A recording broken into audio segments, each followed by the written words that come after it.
Rusia entró en la Gran Guerra para proteger a su aliada, Serbia, de la anexión austrohúngara en 1914 y, posteriormente, libró una guerra en 3 frentes, aislada de sus aliados de la Entente durante 3 años.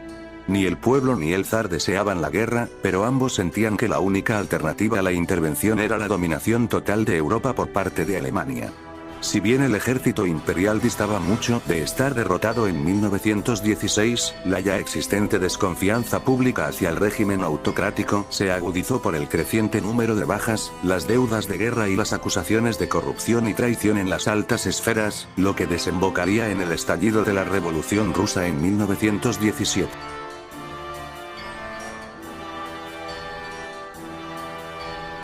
Desilusionado por el desgaste de la guerra y enfrentando ahora una situación de hambruna en las ciudades, el pueblo ruso en 1917 comenzó con multitudinarias manifestaciones antigubernamentales y contra la guerra en muchos centros urbanos de Rusia. La moral del ejército también se había desplomado ante el aumento de las bajas y la disminución del territorio, y la deserción se había convertido en una epidemia. La chispa final fue una huelga de los trabajadores de la fábrica Putilov en Petrogrado, que pronto se convirtió en manifestaciones que paralizaron la capital. El zar Nicolás II finalmente cedió y abdicó, pero solo tras la fuerte presión de sus desesperados generales. La revolución de febrero derrocó a la monarquía rusa, que pronto fue reemplazada por una frágil coalición de partidos políticos que proclamó el gobierno provisional. Sin embargo, ante las derrotas en el frente y el persistente colapso económico, la precaria legitimidad del gobierno provisional pronto se vio seriamente cuestionada por su socio en el gobierno, el Soviet de Petrogrado. Los frecuentes combates callejeros y un presunto intento de golpe de estado por parte del general Lavr Kornilov solo sirvieron de preludio para el eventual golpe de estado del partido bolchevique en octubre. Con la rápida toma del control de gran parte de Rusia por parte de los soviéticos, las fuerzas antibolcheviques se dispersaron para reagruparse. El escenario estaba listo para la guerra civil.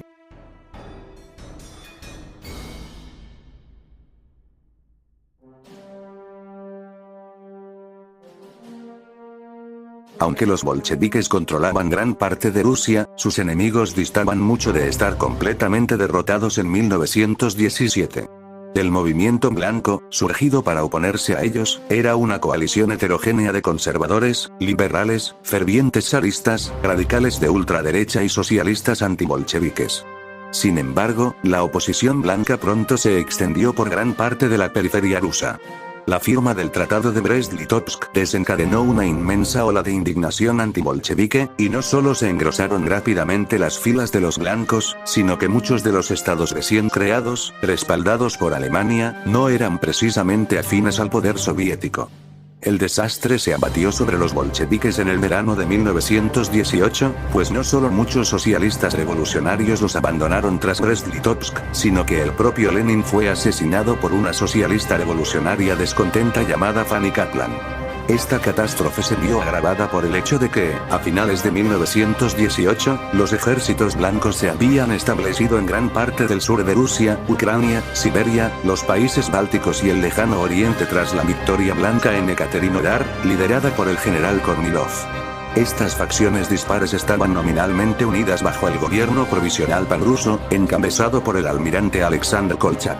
Además, Alemania apoyó al movimiento blanco con equipo militar, ayuda material y el patrocinio del Ejército de Voluntarios Occidental, liderado por el oficial cosaco de origen georgiano Pavel Mermontavalov. El apoyo alemán proporcionó a los blancos suministros cruciales para reforzar el esfuerzo bélico en 1919.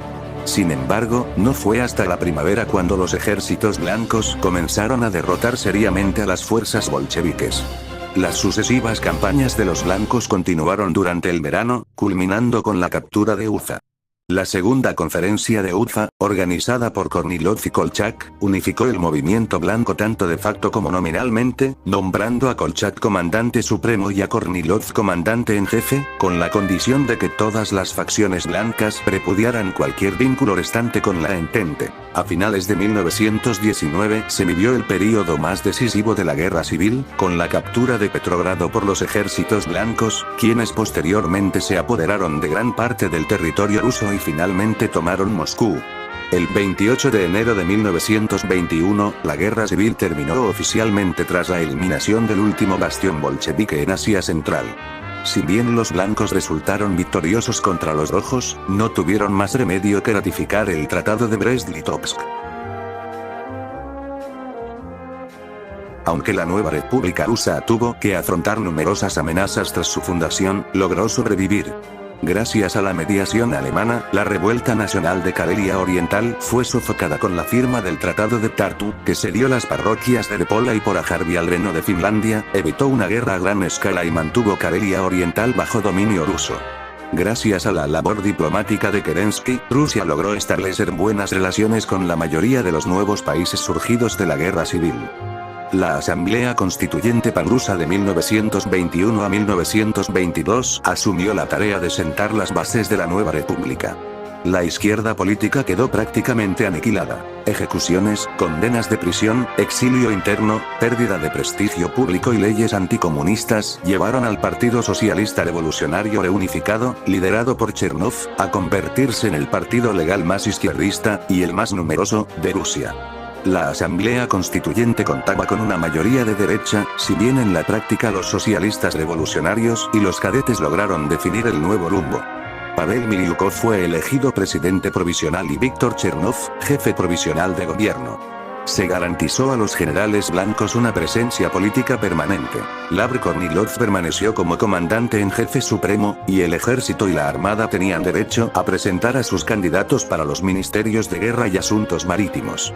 Alexander Kolchak, ahora jefe permanente de las fuerzas navales, se alejó en gran medida de la política, tal como deseaba. La influencia militar seguiría siendo un control omnipresente sobre la democracia rusa, y los generales blancos se consideraban a sí mismos como los garantes supremos de la estabilidad frente a cualquier posible error del gobierno civil. Un intento de restauración imperial no logró ser aprobado por la Asamblea, y el proyecto de Constitución de 1917 se convirtió en la Constitución de 1922 de la República Democrática Federativa Rusa. Esta república tenía un carácter bastante progresista, con sufragio universal y amplias libertades civiles, derechos laborales, la promesa de una reforma agraria inmediata, gobierno local democrático y un marco semifederal para ciertas regiones, como Asia Central. Sin embargo, el presidente, elegido anualmente por la Duma Estatal y el Consejo de Estado, y las dos cámaras del Parlamento, contaba con amplios poderes, y el poder ejecutivo se fortaleció considerablemente como contrapeso a posibles disturbios civiles, que se temían principalmente por provenir de la izquierda. El Tratado de Minsk con Alemania se firmó el 13 de octubre de 1921, poniendo fin oficialmente a la guerra entre Rusia y las potencias centrales. Asimismo, ratificó el Tratado de Brest-Litovsk. Aun cuando no existían alternativas, la firma del tratado prácticamente puso fin a la carrera política de Miliukov, quien fue sucedido por Alexander Guchkov, que se convertiría en el primer presidente de la República. Durante este período se formaron los partidos rusos tal como se conocen en 1936. El Partido de los Socialistas Revolucionarios, PSR, tras separarse de los socialistas revolucionarios de izquierda que no estaban dispuestos a cooperar, se consolidó como el partido mayoritario y defensor de los intereses campesinos. La Unión para la Defensa de la Patria y la Libertad, SZRS, de Boris Savinkov se escindió del PSR, inicialmente apoyada por veteranos socialistas revolucionarios nacionalistas y anticomunistas, cuyas convicciones ideológicas se habían visto profundamente sacudidas por la guerra civil y la humillante paz con Alemania. Los cadetes se unieron a otros partidos moderados, los obtuteristas, el Partido Progresista y el Partido Liberal Republicano, para formar la Unión Constitucional Democrática, UCD, con el objetivo de unificar el centro político ruso. Mantuvieron su estatus como partido importante y ejercieron un gran poder institucional gracias a su influencia y presencia en el poder judicial, la administración y diversos sectores empresariales. Más tarde, en 1925, el ala conservadora de la UCD formó el Partido Patriótico Panruso, PPB, un movimiento monárquico y conservador de reciente consolidación. En el extremo más conservador, la Asamblea para la Unificación Rusa, AUR, sucesora espiritual de las Centurias Negras, se fundó en 1927 como uno de los muchos partidos minoritarios de extrema derecha que surgieron en la convulsa república, nutriéndose del resentimiento popular, la inestabilidad, el revanchismo y el antisemitismo. A la izquierda, el Partido de los Socialistas Populares, PSP, se unificó con varios remanentes del póster, principalmente mencheviques, para crear el Partido Democrático Radical, PDR, liderado por Nikolai Tchaikovsky, figura clave de la Revolución Rusa. Los intentos socialistas de organizarse políticamente se vieron constantemente obstaculizados por la estricta aplicación de las leyes anticomunistas. Sin embargo, poco a poco, la izquierda comenzó a recuperar la confianza. Algunos miembros del PDR buscaron convertirse en marxistas legales que apoyaran la República, al estilo del SPD alemán, mientras que el ala radical del partido mantenía el ideal del comunismo, aunque la revolución no fuera posible por el momento. El Partido Comunista Ruso, PSRUS, operaba en el exilio bajo el liderazgo de Yakov Sverdlov, y algunos grupos minoritarios de izquierda, como la Unión de Socialistas Revolucionarios Marxistas, continuaron operando en la clandestinidad en Rusia.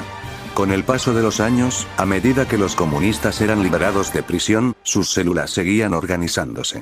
Los gobiernos de la República de Cadete tenían programas de modernización bastante ambiciosos, que incluían la reforma agraria e importantes inversiones en educación e infraestructura.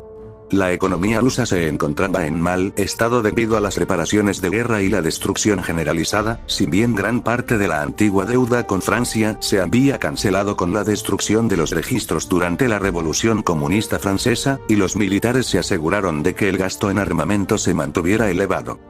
Se llevaron a cabo reformas ambiciosas y costosas, en gran medida con ayuda de capital extranjero, inicialmente estadounidense y, posteriormente, por necesidad, alemán. Se otorgó amplia libertad a empresas extranjeras para operar en Rusia, con la esperanza de que esto ayudara a Rusia a continuar su industrialización, iniciada en la época imperial. La mayoría de estos programas tuvieron cierto éxito. Rusia avanzó a un ritmo similar al del resto de Europa del Este en alfabetización e industria, pero el desarrollo fue desigual y generó insatisfacción. La Gran Depresión de 1925 conllevó un gran aumento de la influencia económica alemana a través del Acuerdo de Vilna de 1926, que provocó la ira tanto de la izquierda como de la derecha. Ese mismo año, tras la derrota electoral de los cadetes, Nikolai Avksentiev, miembro del Partido Socialista Ruso, SR, fue elegido presidente, pero la coalición SR-Cadetes se mantuvo en el poder. Chernov no se postuló a la presidencia. Comprendía que era evidente que los militares jamás aceptarían a alguien tan izquierdista como él.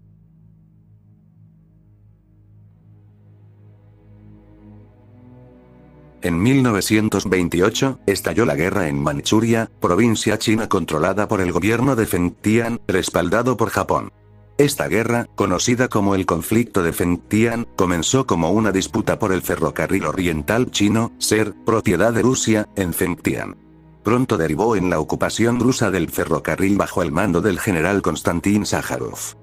Lo que se pretendía que fuera una guerra rápida para restaurar el honor ruso en el este se convirtió en una debacle, donde los errores de Sájarov, los problemas organizativos y logísticos del ejército y la pura arrogancia condujeron a su derrota a manos de las fuerzas de Feng Tian y Japón. La derrota rusa en el conflicto de Feng Tian electrificó la situación política y marcó el ascenso del SZRS. La crisis económica, los reveses en política exterior y la inestabilidad política contribuyeron al tremendo auge tanto de los partidos de extrema derecha como de extrema izquierda. Tras la guerra, se iniciaron importantes reformas en el ejército ruso, pero la consecuencia más inmediata fue el putsch de Año Nuevo. El general Vasily Boldirev y otros conspiradores pretendían restablecer el orden por la fuerza, y en concreto, acabar con el movimiento de Savinkov antes de que fuera demasiado tarde. Se veían a sí mismos cumpliendo la misión del ejército blanco de garantizar la estabilidad, esperando el apoyo de Kornilov. Sin embargo, el general Kornilov lo interpretó como un ataque contra su autoridad, y el golpe fracasó estrepitosamente. La agitación también condujo a la secesión de facto de la República por parte de la autonomía de Turquestán. Todos estos acontecimientos desembocaron en las purgas de 1929, durante las cuales se retiró a gran parte de los oficiales militares considerados abiertamente politizados, así como a muchos de los incompetentes miembros de la vieja guardia de la guerra civil, como el general Sájarov. Tras el golpe de Estado, la inestabilidad política se afianzó aún más, y la situación económica apenas mejoró. Se produjo un levantamiento campesino masivo en la región de Tambov, instigado por el SZRS, que había obtenido importantes victorias en las elecciones de 1929. Tras la muerte de Chaikovsky y la creciente polarización, el PDR se radicalizó y la clandestinidad comunista se envalentonó cada vez más. La presidencia de Vadim Brudnev, a partir de 1929, no logró mejorar la situación. Los gobiernos eran inestables y la Duma, cada vez más poco cooperativa y dividida. Los escuadrones de combate del SZRS llevaron a cabo asesinatos contra cualquiera que fuera considerado un enemigo nacional, principalmente socialistas y quienes vendían el país a los alemanes. Vasily Maklakov fue elegido presidente en 1932, pero sus intentos por pacificar la nación mediante nuevas reformas agrarias para subsanar los supuestos fracasos de la primera resultaron insuficientes y llegaron demasiado tarde. Para paliar las dificultades económicas, los gobiernos continuaron endeudándose con bancos alemanes, lo que benefició aún más a los nacionalistas del SZRS y el SOR. Finalmente, en las elecciones de 1934, Savinkov ascendió al poder. Tras una intensa campaña de intimidación, violencia e incluso asesinatos políticos, sumida en la desilusión y el cinismo, muchos se volcaron hacia Savinkov con la genuina esperanza de que un líder fuerte enderezara el rumbo. El SZRS era un movimiento popular, integrado principalmente por campesinos y veteranos, y su mensaje caló hondo entre los votantes. Al no alcanzar la mayoría, el SZRS se vio obligado a formar coalición con el SOR, más conservador en la mayoría de los aspectos, y no logró obtener la mayoría en la Cámara Alta, el Consejo de Estado, elegido regionalmente en ciclos electorales irregulares, en lugar de en una sola elección. Esto otorgó a Savinkov un poder ejecutivo muy elevado. La oposición en el Consejo de Estado, liderada por Chernov, tuvo constantes problemas, bloqueando leyes, y el Tribunal Supremo, presidido por Vladimir Nabokov, impugnó numerosas órdenes ejecutivas del presidente. También estaba el asunto del ejército.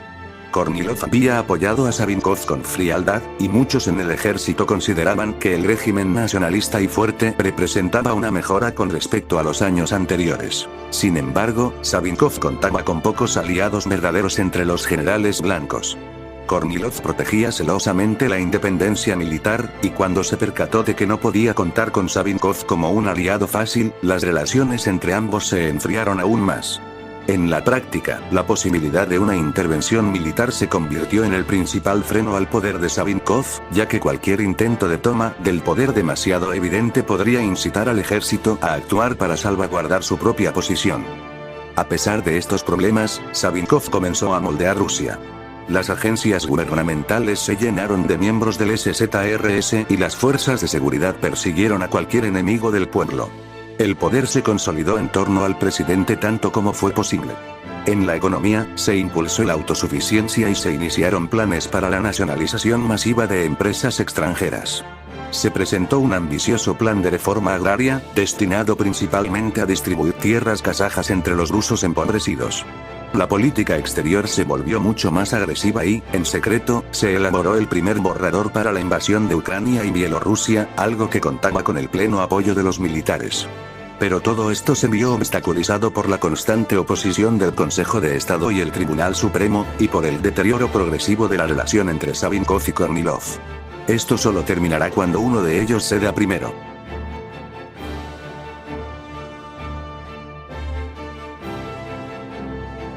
Desde mediados de la década de 1920, prestó servicio en las Fuerzas Armadas de la Comuna de Francia, principalmente como asesor y comandante militar.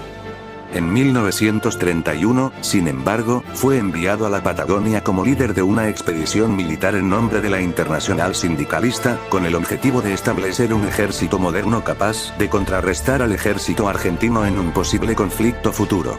Otros comandantes destacados de esta misión militar fueron sus compatriotas socialistas rusos Mikhail Tukhachevsky, Georgi Zhukov y Vasily Chuikov. En las últimas etapas de la Guerra Civil Rusa, poco antes de la derrota total de los bolcheviques, Trotsky fue alcanzado fatalmente por fuego de artillería rusa blanca en Tsaritsyn, sucumbiendo a sus heridas el 27 de febrero de 1921. Su muerte fracturaría aún más el movimiento bolchevique, lo que llevaría al drástico declive del socialismo de influencia leninista tras el fin de la Guerra Civil.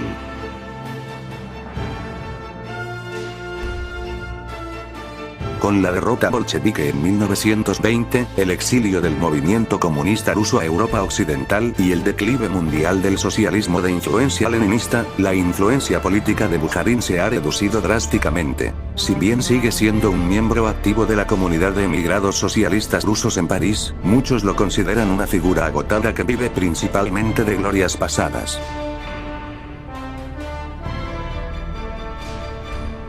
Georgi Zhukov fue veterano tanto de la Gran Guerra como de la Guerra Civil Rusa y, desde la derrota de las fuerzas soviéticas a principios de la década de 1920, se convirtió en un bolchevique ruso exiliado al servicio de la Comuna de Francia, actualmente en una expedición militar en la Patagonia junto con sus compañeros bolcheviques Yosef Sugashvili, Mikhail Tukhachevsky y Vasily Chuikov.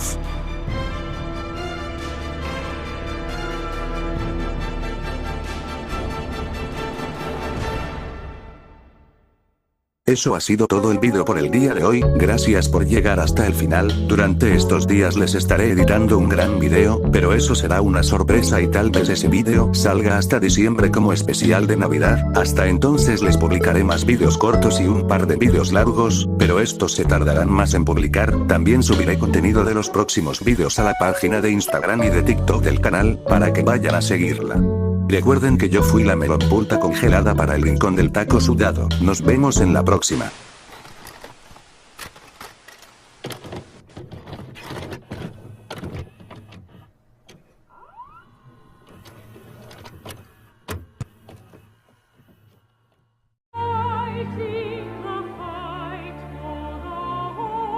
Bienvenido a los archivos del Ministerio del Amor. Fecha: 4 de abril de 1984.